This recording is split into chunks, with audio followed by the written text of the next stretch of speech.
இன்னைக்கு சங்கட ஹர சதுர்த்தி, விநாயக பெருமானை வழிபட உகந்த நன்னாள். நம்ம இன்னைக்கு இந்த பகுதியில் பார்க்க போகிறது ஸ்ரீ தத்துவநிதி அப்படிங்கிற ஒரு கன்னட புத்தகத்தில் சொல்லப்பட்டு இருக்கிற 32 திருவடிவங்களில் 27வது திருவடிவமான துவிமுக கணபதி. துவி அப்படின்னா 2 அப்படின்னு சொல்லிட்டு அர்த்தம். இரட்டை முகம் கொண்ட கணபதி. 2 முகமே யானை முகம்தான். 2 முகமானப்பட்டது எல்லாம் திசையிலையும் எல்லாம் விதமான கோணத்திலையும் பார்க்கக்கூடியது. அதனால பக்தர்களுக்கு வர ஆபத்துகள் சங்கடங்களை இரட்டை முகம் கணபதி நீக்குவார். அது மட்டும் இல்லாமல் அகம் புறம் அப்படிங்கிற 2 விஷயங்களிலுமே 2 முகமாக இருந்து அகத்தில் இருந்தும் புறத்தில் இருந்தும் உபதேசம் செஞ்சு நம்மளை நல்வழிப்படுத்துவார். இப்போது நம்ம இந்த கணபதியினுடைய தியான ஸ்லோகமும் அர்த்தத்தையும் நம்ம பார்த்து தெரிஞ்சுக்கலாம்.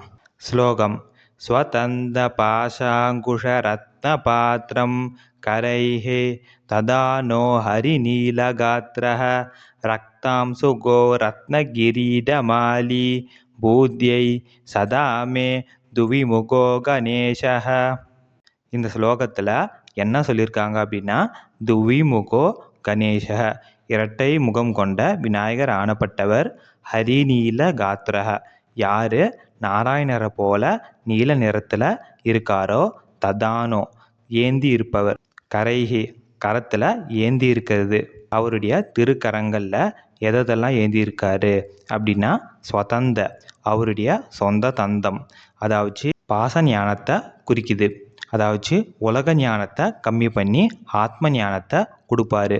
நமக்கு அந்த ஆத்ம ஞானம் மூலயமா உலக வாழ்க்கையிலையும் ஆன்மீக வாழ்க்கையிலும் வெற்றி அடைய செய்வார்.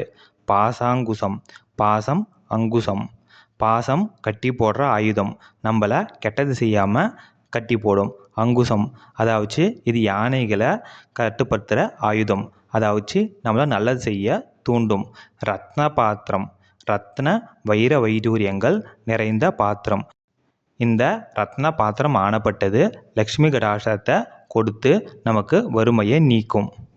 அது மட்டும் இல்லாமல் ரத்னாம் சுகோ, அதாவது செந்நிற ஆடை சிகப்பு நிற ஆடை அணிந்தவர்.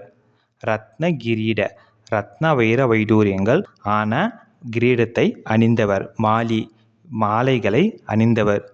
சதாமே, எனக்கு எப்போவுமே பூதியை அனுகிரகம் கொடுக்கட்டும், அருள் புரியட்டும் அப்படின்ட்டு சொல்லியிருக்காங்க.